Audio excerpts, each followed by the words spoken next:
Ce soir est un soir particulier, c'est Jeudi Saint, le soir de la Pâque, le soir du dernier repas, le soir de la Cène. Ce soir est un soir très particulier puisque nous sommes à distance les uns des autres, mais nous ne sommes pas isolés, nous ne sommes pas délaissés, nous ne sommes pas abandonnés. Autant que cela est possible, ce temps de lecture de la Bible, de musique, de prière et de mémoire nous rassemble. Malgré ce qui nous tient éloignés les uns des autres, l'Esprit Saint passe en nous et entre nous. La communion dans la foi nous rassemble toujours dans l'amour infini de Dieu. Nous suivrons dans les textes bibliques le chemin tracé de la Pâque juive à la Cène, instituée par Jésus-Christ lors de son dernier repas avec ses disciples. Recueillons-nous, mettons-nous à l'écoute. Le premier jour des pains sans levain, où l'on sacrifiait l'agneau pascal, les disciples de Jésus lui dirent : « Où veux-tu que nous allions te préparer le repas de la Pâque ? » Il envoya 2 de ses disciples et leur dit : « Allez à la ville, vous rencontrerez un homme qui porte une cruche d'eau, suivez-le. Là où il entrera, dites au propriétaire de la maison : le maître dit : où est la salle où je mangerai la Pâque avec mes disciples ? Alors il vous montrera une grande chambre, à l'étage, aménagée et toute prête. C'est là que vous préparerez la Pâque. » Ses disciples partirent, arrivèrent à la ville et trouvèrent tout comme il leur avait dit, et ils préparèrent la Pâque. Pour nous aussi, la Pâque approche. Ouvrons notre cœur comme on ouvre sa maison pour que le Maître puisse célébrer la Pâque. Dieu a besoin d'une place dans nos cœurs pour la mémoire de ce qu'il a fait pour nous. Dieu a besoin de témoins pour que son amour infini ne soit pas oublié des hommes. Faisons une place dans nos cœurs et souvenons-nous de ce que Dieu a fait pour son peuple.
Aujourd'hui, comme Jésus l'a fait avec ses disciples quand il a célébré la Pâque, nous écoutons la loi de Dieu. Dans le Deutéronome, au chapitre 6, il est écrit « Écoute Israël, l'Éternel, notre Dieu, est le seul Dieu. Tu aimeras l'Éternel ton Dieu de tout ton cœur, de toute ton âme et de toute ta force. Et ces commandements que je te donne aujourd'hui seront dans ton cœur.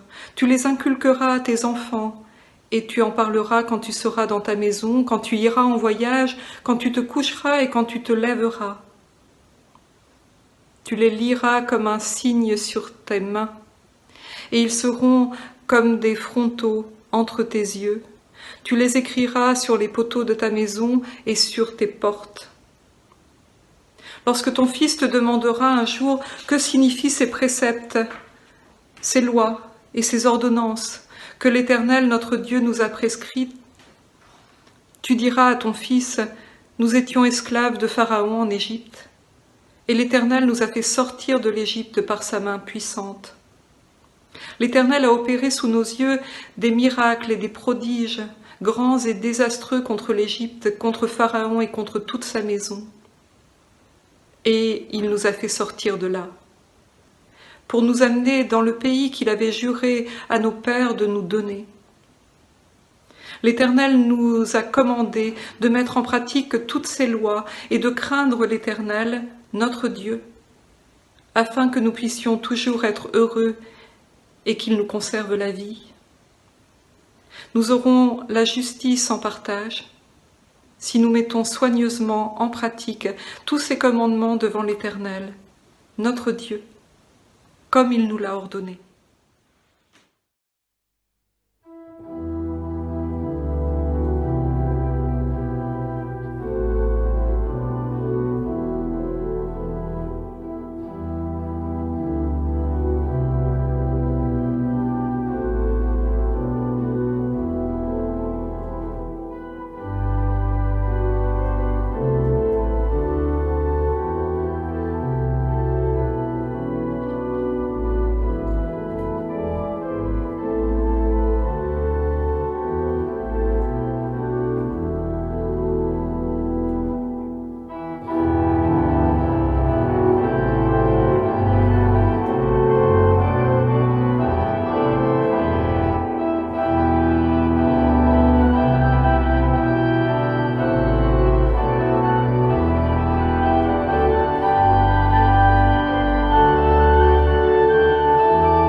Voici comment le livre de l'Exode institue la Pâque pour le peuple d'Israël.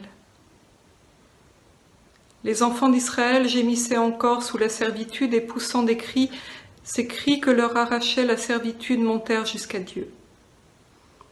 Dieu entendit leurs gémissements et se souvint de son alliance avec Abraham, Isaac et Jacob.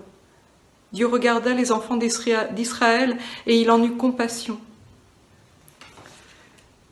Sur la table de la Pâque juive, sur la table du Seder, il y a le maror, les herbes amères, signe de l'amertume de la servitude, signe du besoin pour nous d'être délivrés.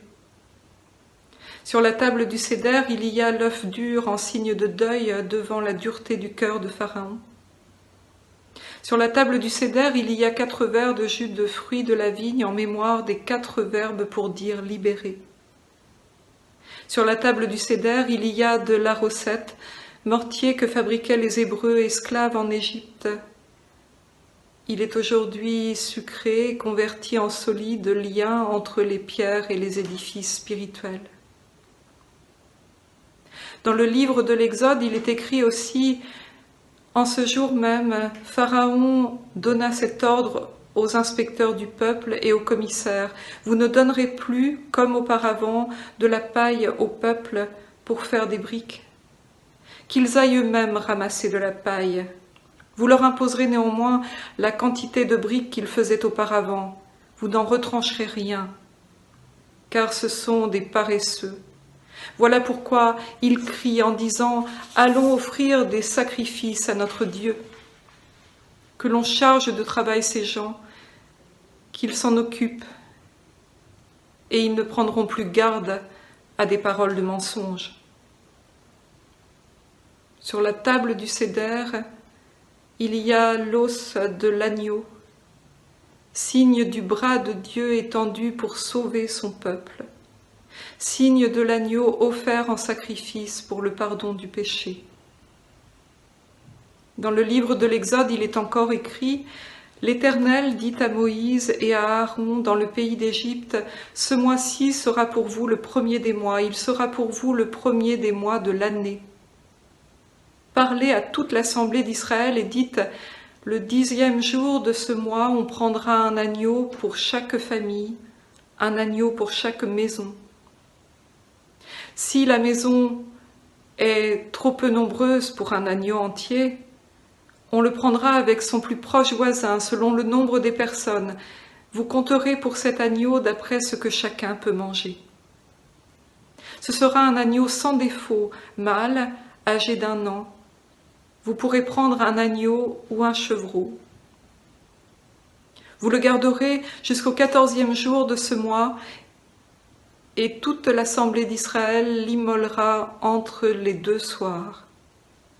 On prendra de son sang et on en mettra sur les 2 poteaux et sur le linteau de la porte des maisons où on le mangera. Cette même nuit, on en mangera la chair, rôtie au feu. On la mangera avec des pains sans levain et des herbes amères. Vous ne le mangerez point à demi-cuit et bouilli dans l'eau, mais il sera rôti au feu, avec la tête, les jambes et l'intérieur. Vous n'en laisserez rien jusqu'au matin, et s'il en reste quelque chose le matin, vous le brûlerez au feu. Quand vous le mangerez, vous aurez vos reins sains, vos souliers aux pieds, votre bâton à la main, et vous le mangerez à la hâte. C'est la Pâque de l'Éternel. Cette nuit-là, je passerai dans le pays d'Égypte et je frapperai tous les premiers-nés du pays d'Égypte, depuis les hommes jusqu'aux animaux, et j'exercerai des jugements contre tous les dieux de l'Égypte. Je suis l'Éternel. Le sang vous servira de signe sur les maisons où vous serez. Je verrai le sang. Je passerai par-dessus vous, et il n'y aura point de plaie qui vous détruise quand je frapperai le pays d'Égypte. Vous conserverez le souvenir de ce jour, et vous le célébrerez par la fête en l'honneur de l'Éternel. Vous le célébrerez comme une loi perpétuelle pour vos descendants. Sur la table du séder, il y a la matzah, le pain sans levain, signe de la précipitation de la fuite du peuple de Dieu, signe de l'obéissance du peuple qui entend le signal du départ et s'en va vers le salut, sans attendre que son pain soit levé, car il est écrit, au livre de l'Exode, chapitre 12, verset 34, « Le peuple emporta sa pâte avant qu'elle fût levée. Ils enveloppèrent les pétrins dans leurs vêtements et les mirent sur leurs épaules. »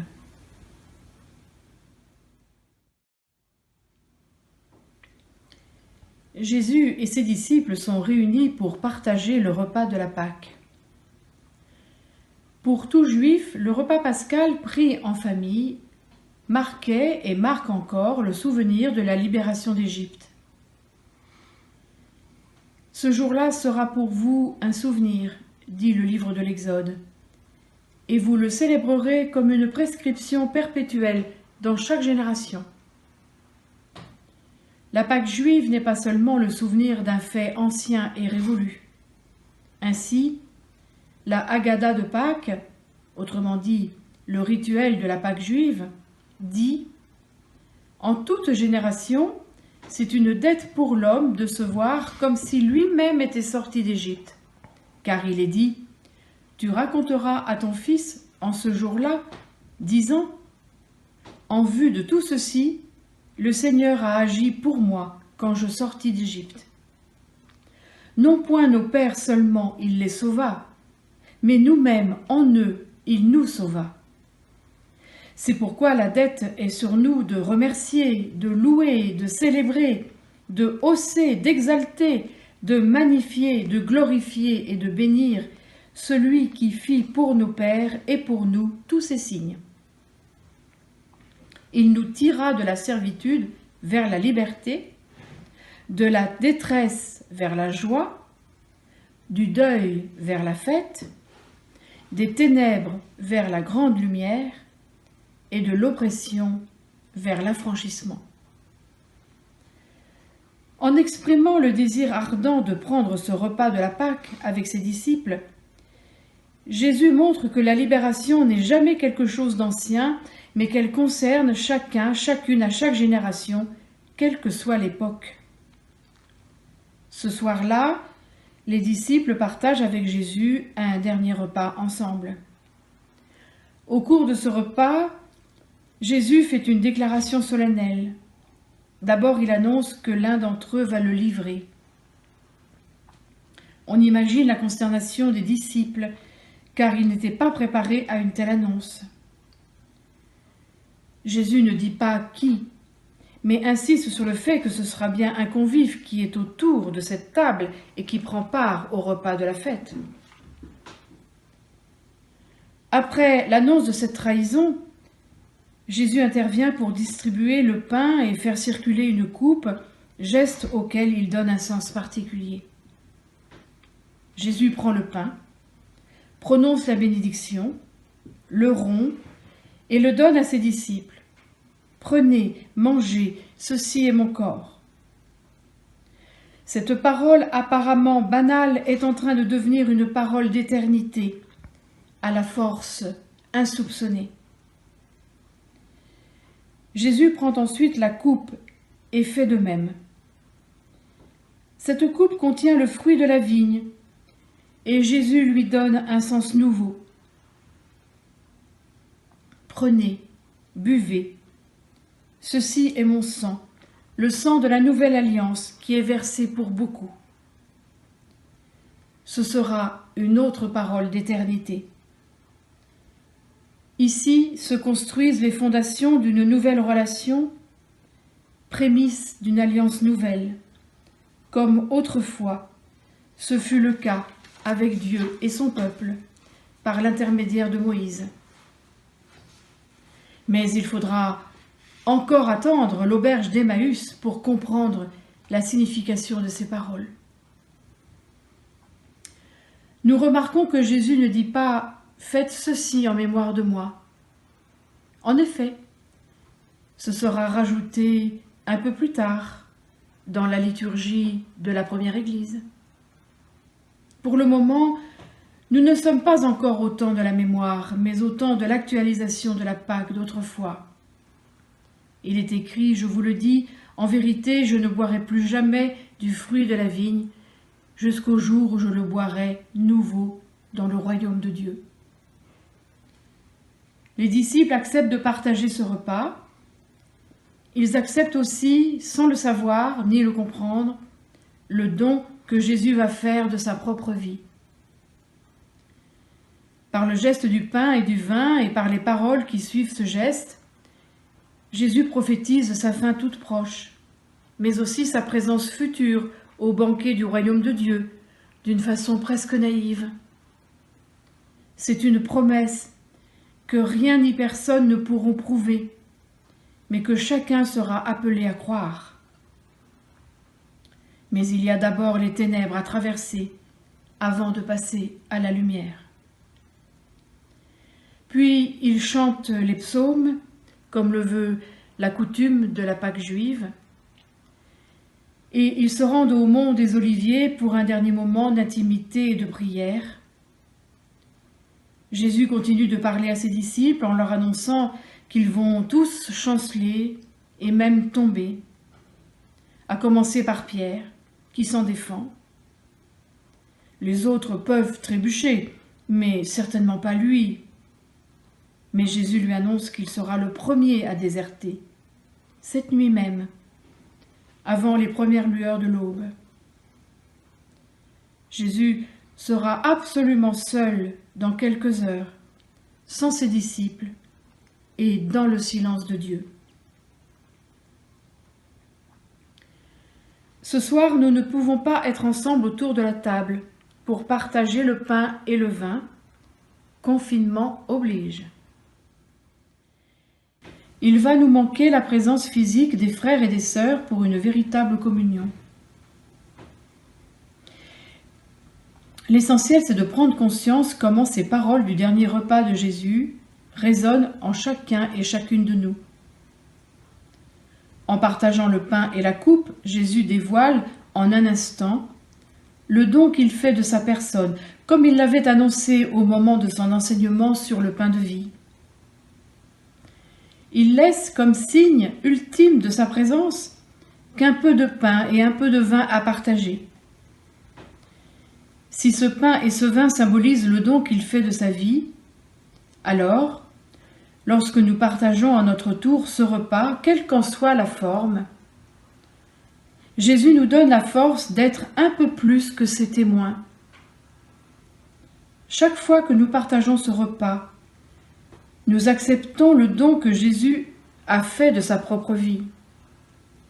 Et il nous donne la force d'en faire autant par notre service auprès de celles et ceux que nous rencontrons.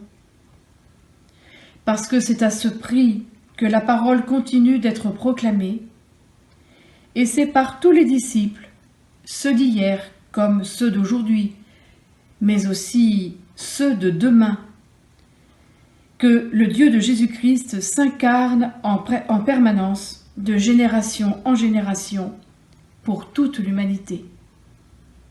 Amen.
Je vous invite à prier.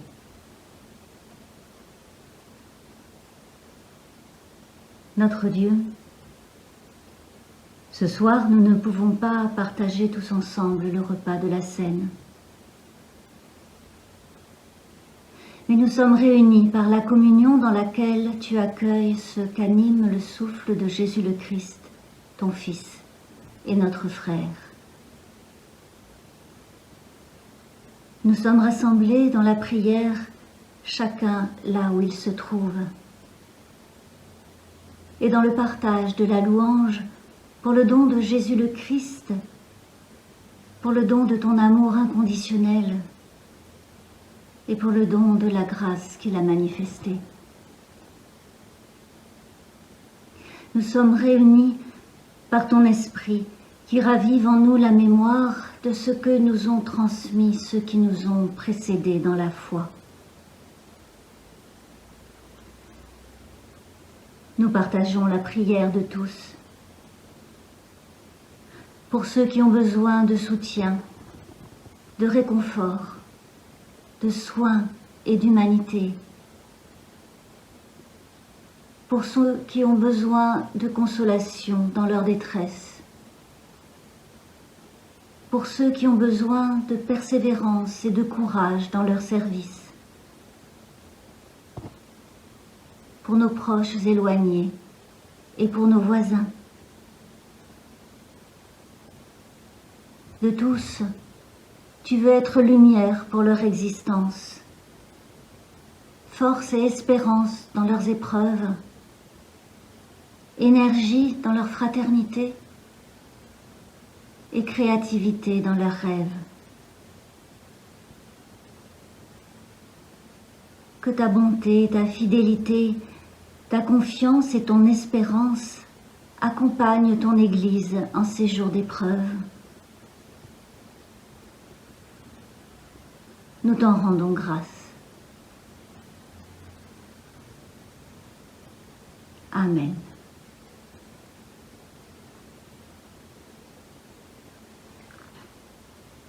L'heure étant venue, Jésus se mit à table et les apôtres avec lui.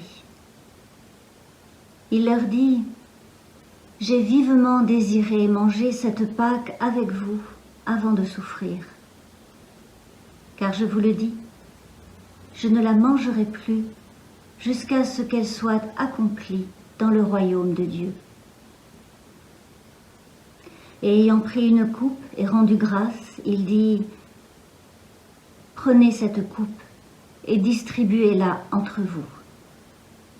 Car je vous le dis, je ne boirai plus désormais du fruit de la vigne jusqu'à ce que le royaume de Dieu soit venu. » Ensuite, il prit du pain, et après avoir rendu grâce, il le rompit, et le leur donna en disant : « Ceci est mon corps, qui est donné pour vous. Faites ceci en mémoire de moi. » Il prit de même la coupe après le souper, et il la leur donna en disant : « Cette coupe est la nouvelle alliance en mon sang qui est répandue pour vous.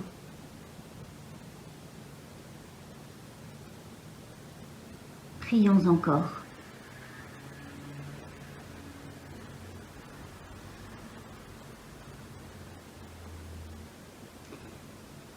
Notre Père, ce soir nous sommes privés du partage de ce repas par la pandémie qui nous confine chez nous. Nous ne formerons pas de cercle autour de la table. Nous ne passerons pas le plat et la coupe à notre voisin. Et ceci est difficile et douloureux. Peut-être certains peuvent-ils prendre ce repas dans le cercle familial, mais d'autres sont seuls.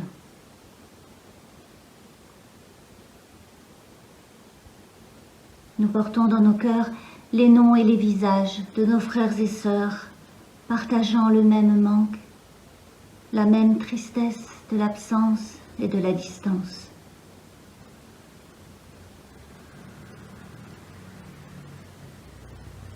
Nous faisons mémoire des paroles et des gestes de Jésus-Christ, aspirant à accueillir dans nos cœurs, nos esprits, nos êtres, la nourriture de vie et de foi que tu donnes généreusement.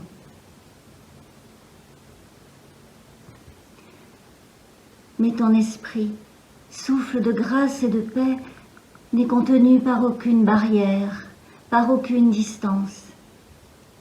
Et c'est lui qui inspire en nous la confiance pour ton amour et ta fidélité. Et c'est en lui que nous te prions ensemble, en disant « Notre Père, qui es aux cieux, que ton nom soit sanctifié, que ton règne vienne, que ta volonté soit faite sur la terre comme au ciel. Donne-nous aujourd'hui notre pain de ce jour. Pardonne-nous nos offenses comme nous pardonnons aussi à ceux qui nous ont offensés. Ne nous laisse pas entrer en tentation, mais délivre-nous du mal. Car c'est à toi qu'appartiennent le règne, la puissance et la gloire, pour les siècles des siècles. Amen.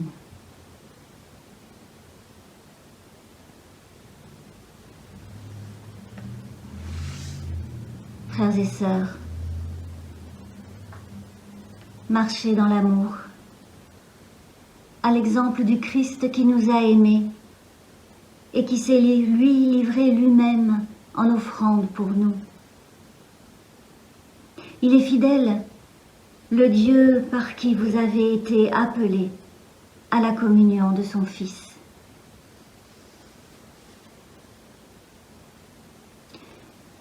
Et le Seigneur de la paix vous donne lui-même la paix en tout temps et de toute manière. Le Seigneur est avec vous.